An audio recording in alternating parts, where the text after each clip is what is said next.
Hi guys, my name's Andrew. I'm an alcoholic. And I was just informed that I can speak as long as I want, so I hope you guys don't have plans in the morning. I have a lot to say. Just kidding. So thank you for asking me to come down and speak tonight.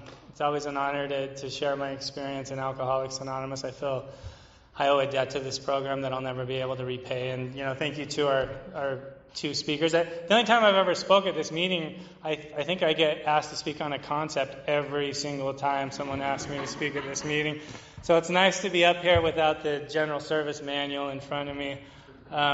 Just sharing from the heart a little bit. But so like I said, my name's Andrew. I'm an alcoholic, and my sobriety date is April 8th of 1998. I didn't know that was the day I was going to get sober. I had kind of lost hope that day was even possible.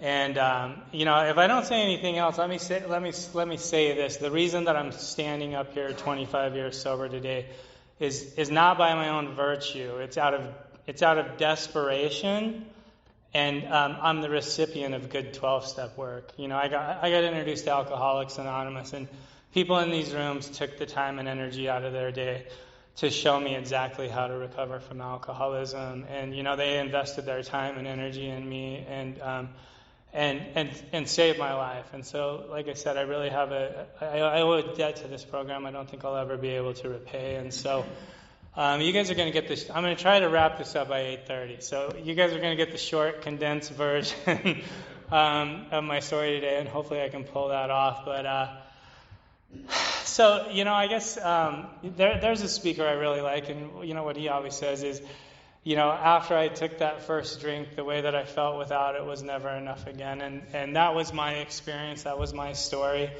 In the doctor's opinion, it talks about feeling irritable, restless, and discontented. And I believe that's a condition that I suffered from long before I ever took my first drink. And what happened when I took my first drink is, for the first time in my life, I was relieved of that condition. And so, and the way the same speaker describes it, he says, restless, I'm like a dog that can't find my spot. I'm always kind of just circling the room. I can never get comfortable.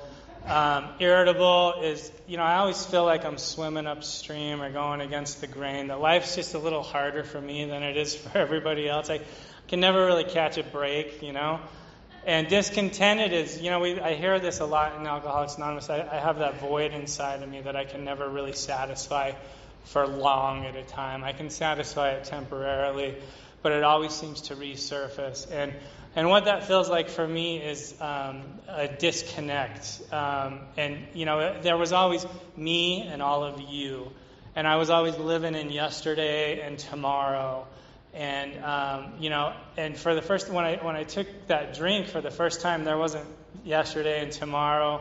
There was only right here and now, and there wasn't me and all of you. It was us for the first time. And so, like I said before, the way that I felt without it was never enough again. And for me, I think alcoholism. I started drinking really young, and I started drinking alcoholically very young. And I started using other substances alcoholically very young. And I think when I was about 15 years old, alcoholism just grabbed a hold of me. It just grabbed a hold of me, and it was like a 5-year descent. And in those 5 years, I managed to separate myself from everyone on this earth that had ever loved me, everyone that I had ever cared about.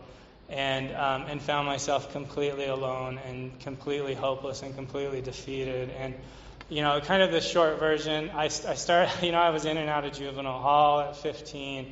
I was in and out of different homes. I was in and out of different schools. I was in and out of different, treatment and therapy and correctional facilities.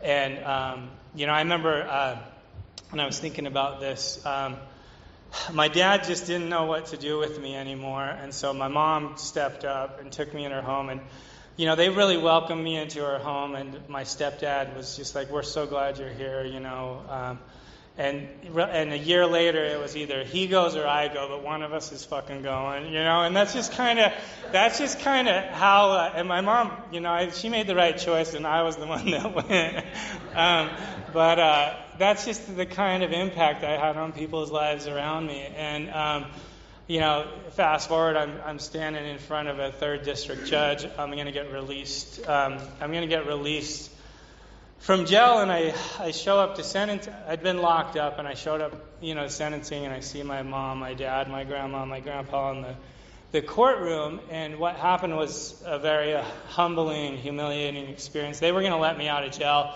and my whole family stood up in that courtroom and said, you know what, the best thing that you can do for him and us is just keep him here. Because they said we don't have to lock our doors when we're in our own homes when he's here. We can sleep at night when he's here. And, the best thing that you can do for him and us is just keep him here. And it was that, and again, I just do that to kind of illustrate the kind of effect that my alcoholism and my behavior had on, people around me's lives. And so, when I was 20 years old, I'd begged my dad to put me in treatment, and I had a moment of clarity. I think when I was 20 years old, I started to begin to understand what alcoholism really is. And for that 5 years prior, I'd had people telling me, you got a drinking problem, you got a drug problem. And my only problem was that I didn't want to stop. That was the only problem. I really believed that when I had the desire to stop, I would just stop. But when I was 20 years old, I had the desire to stop, and I couldn't stop. I couldn't stop for a day. And it was like it describes in the book, The Four Horsemen. I'd wake up, and it was just terror, bewilderment, frustration, and despair. And I reached out to my dad, and with tears in my eyes, I told him, you got to help me or I'm going to die. And he did. He got me some help. I went to another treatment center, residential treatment center.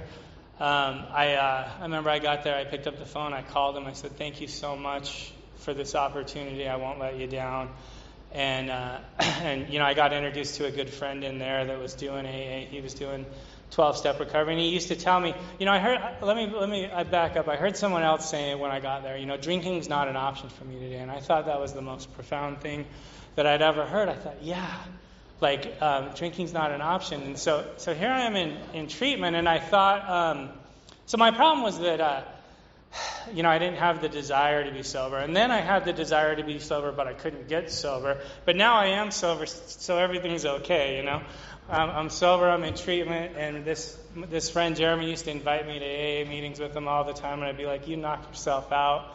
Drinking's not an option for me today. I don't need to go to those meetings. And I was out on probation. I had a long commitment hanging over my head. I had the honest desire to be sober. I was sober. And I love those stories in the book where it's, I frankly didn't believe it would be possible for me to drink again. It would be only a matter of, keeping on guard and exercising my willpower. I think I said that backwards, exercising my willpower and keeping on guard, and all went well for a time.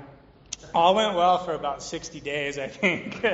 And, I'm in residential treatment. I got every reason in the world not to drink. I got everything to lose if I do, and I'm back at it. And, fast forward, I wander into the VOA detox down on Brooklyn Avenue in 3rd West. I'm dying of alcoholism. I weigh 134 pounds. I'm not there because I believe I'm going to get sober. I just need to get off the streets because I'm dying of alcoholism. And I walk in there, and everything I own is lined in the bottom of a black trash bag. And they confiscated about half of that stuff when I walked in there. I don't know what I was thinking, So, I'm sitting in the VOA, and I turn around one day, and who's there but this Jeremy kid from the treatment center, and I'm staring at him through the chain link fence, and I'm like, what are you doing down here? He's like, I'm here to do the meeting, why don't you come to it? And so, when I turned around and looked at him, what I saw the only friend I had left, because when I was in there, I had no one left to call. I had no more good ideas, and I had nowhere else to go. And I didn't want to be there. I'd pick up that trash bag, and I'd head for the door, and there was this illuminated, LED green button. You could hit that button and leave whenever you wanted, but you couldn't, you had to go back to the end of the line if you ever wanted to come back. And I would pick up my bag and go for that door, and I never made it out that door because there was nothing left for me on the other side of that door. And you know, and I'm staring at Jeremy, and he's the only friend I have left. Is this, you know, this kid from AA. And he walked me into the next room and introduced me to Alcoholics Anonymous. Introduced me to the only thing that's ever had the power to get between me and the first drink, and that's you guys. And he put his arm on my shoulder and he grinned, which I didn't like so much. And you know, it says that in the book. And really, what that is, you know, I tried to tell you, you dumb fucker. I'm going to say it. And it's just, I think it's just a natural reaction for us. And I remember he asked me, how's it going? And I'm just like sobbing because it had never been worse. I'm like, I violated my parole, you know, the parents won't take my calls, you know. And it was a long list, and I'm just like sobbing, and he's just like, you know, grinning. And, you know, handed me a big book. I still have that big book. It's a 3rd edition, and it has so much sentimental value that I haven't upgraded yet, you know. And I still use that book, and you know, I take guys through the book. I make them read the foreword to the 4th edition out of their book. And so I got the chance to go to a residential treatment center that was really 12-step based. And I think we went to 6 meetings a week. And I got a really strong introduction to Alcoholics Anonymous. And something happened when I was there. Something changed for me. And what changed for me is for the first time in my life, I was willing to surrender the idea that I knew what was best for me. Because my entire life, I always thought I knew what was best for me. I always thought I knew what would make me happy, what would keep me sober, and what I needed.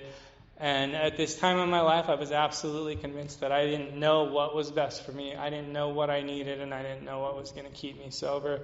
And for me, just getting sober did not fix much. So it took, you know, it says that there's a long period of reconstruction ahead in the book. That was my experience, you know. Maybe not for everyone, but I didn't get sober. My family wasn't visiting me on family night in treatment. In fact, I think I was 1.5 years sober. My dad called to accuse me of committing fraud on his checking account, and I couldn't even get mad. I'm like, Dad, I'm sorry, like it's not me. And he's like, I know it's you, and I'm like, I'm sorry if this has happened. It's not me. Luckily they caught the guy, and he knows it wasn't me. But I couldn't blame him for being the natural, you know, the first suspect. But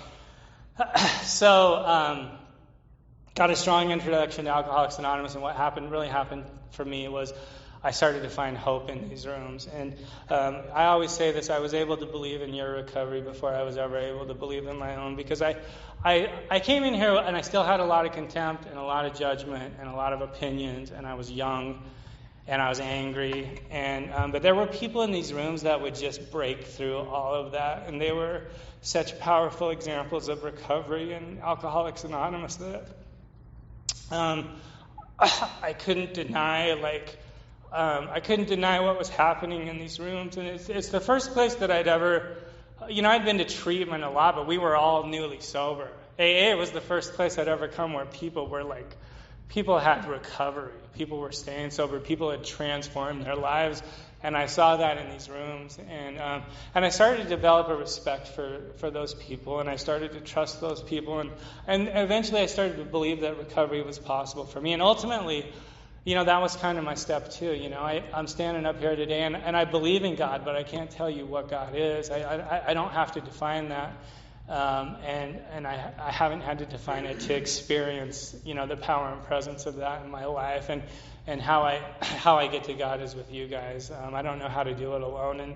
And so you know, the steps have been really important in that. And my first couple of experiences with sponsorship weren't the greatest. I don't know if it was them or me. It was probably me. You know, I finally, when I was 1.5 years sober, I was ready to leave AA and tell you it didn't work. Because what happened is that, you know, that void, that irritable, restless, discontented condition I was describing resurfaced in me. And the fellowship alone wasn't enough anymore. I had lost my ability to connect with you. And losing that ability to connect with you, I'd lost my ability to, like, you know, I kind of lost hope that recovery was possible. And because I would go to meetings and I'd do service, and I'd go to D's afterwards, and I still felt all alone. Again, it was me and all of you once again. And so I decided to try one more time, and I got a sponsor that sat me down and took me through the book. And I had a different experience. Like, he sat me down, he took me through the book word for word, and when it was time for me to write my 4-step, he pulled out his 4-step and laid it on the coffee table, and again, took the time, invested the time and energy in me to help me recover and show me exactly how to recover from alcoholism and my alcoholism. And it's funny, I was thinking how much clarity I got from doing inventory like that, because I was talking to a sponsee yesterday about he wants to go out and make amends. He's pretty new, and I was like, let's just hold off a minute, we'll get there. It might be like 4 or 5 months, but we'll get there, I promise. And I was sharing an experience, like, when at that time when I started writing my 4-step, if you would have asked me, what'd you do to harm your sister, I would have said, I used to steal some money out of her piggy bank, but that's what I would have told you. But after I had done a 4-step, I saw my relationship with her a little bit different. Like, my mom moved me in her house, like I said, when I was 15. I never acknowledged her existence. I had this little 5-year-old sister. I didn't even talk to her. I never read her bedtime stories. I never helped her with her homework. I never played with her. I was never a brother to her at all. And so when I got to my 9th step, when I sat down with her, it was like, it wasn't like, hey, sorry, I snatched some money out of your piggy bank. It's like, and not only that, this little girl, she would watch me verbally abuse my mother. She would watch me physically fight with her dad. She would come home. She came home with my mom, and the cul-de-sac is full of cops, and the house is full of cops, and I'm in handcuffs on the couch. And she was probably like, who's this monster you brought in our house, And so, I don't know. I hate it when I get emotional. I hate getting emotional. But so the 4-step really helped me see things in a way I couldn't before. And with my stepmom, I hated this woman. My resentment list. I had all these resentments. And so here's a woman that took me into her home. She tried to be a mother to me when I didn't have one. She cooked my meals, did my laundry, gave me a safe place to live, tried to instill good values in me, and I hated her for it. And I had all these reasons why, but after I did my 4-step, I saw things a little differently. And it's funny, I love that part in the Big Book when it says, so years of, feud standing melt away in an hour. And that was kind of my experience I had with my stepmom when I sat down and did my amends with her. It's like we had a mutual hatred for each other. And so again, let me tell you that just getting sober didn't fix these relationships. I remember getting out of treatment and calling my old employers and, hey, I'm sober now. Do you think you can give me a job? And they're like, that's great, but no, good luck.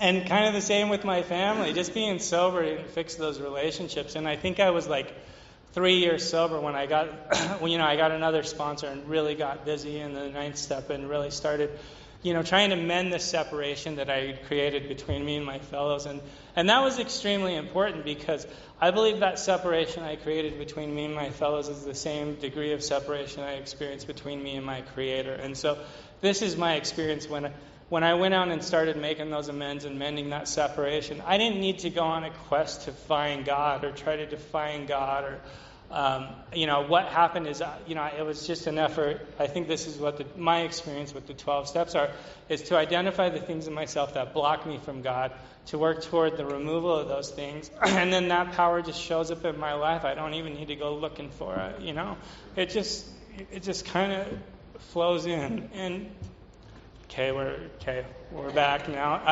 And so, those amends were pretty powerful, and especially with my stepmom. I sat down and, did that deal with her, and she, when I was done, she kind of made amends to me, and we were like bawling in each other's arms. And today I'm closer to her than I am my own mother, and she's got 13 kids. Well, she's got 10 of her own and my brother and sister, and I dare say that I'm her favorite. And I'm not even LDS, and she's extremely LDS, and I would still dare say I'm her favorite. And so, I was able to start repairing those relationships with my family. and making that stuff right. And I had a lot of powerful experiences. For me, I think that the 9th step was kind of when I started growing roots in recovery. I don't think if I hadn't done that stuff, if I hadn't made those direct amends and done that stuff, that I don't know that I'd be standing here sober today. And you know, I'm almost out of time, and I just want to tell you that recovery hasn't always been easy. You know, I wish I could share my experience on all the steps. The 12th step has been really important for me. You know, I got the opportunity to go back to the VOA every Sunday night for fucking year after year after year. I'm not doing it right now, but I did it for like 8 years, and then I did it again for another 5, and I would be sitting out there with my big book, many weeks alone, and I would be full of self-pity and resentment.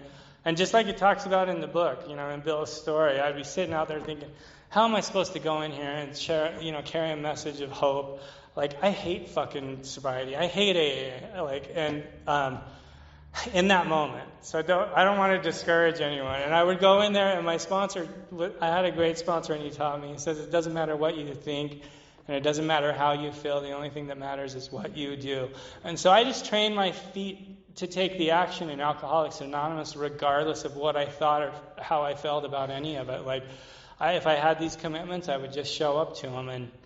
And I would go in there, and I'd chair a meeting, and I would walk out an hour later, like, looking up to the heavens. Thank you, God, for my life, like, full of humility and gratitude.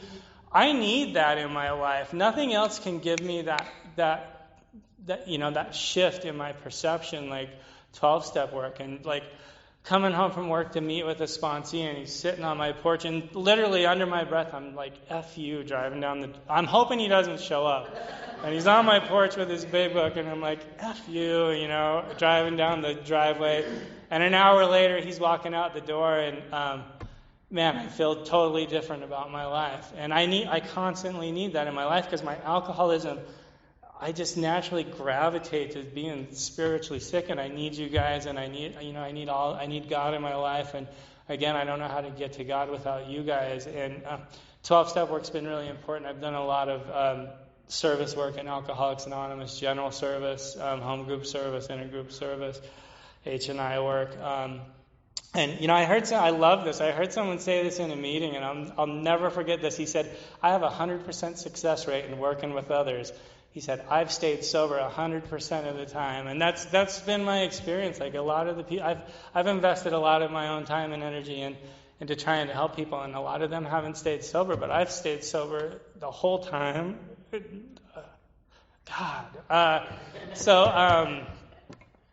You know, I guess I'm out of time. So thank you. I don't want to keep you guys here all night. You know, thanks for listening to my short version, and that's all I got. Thanks.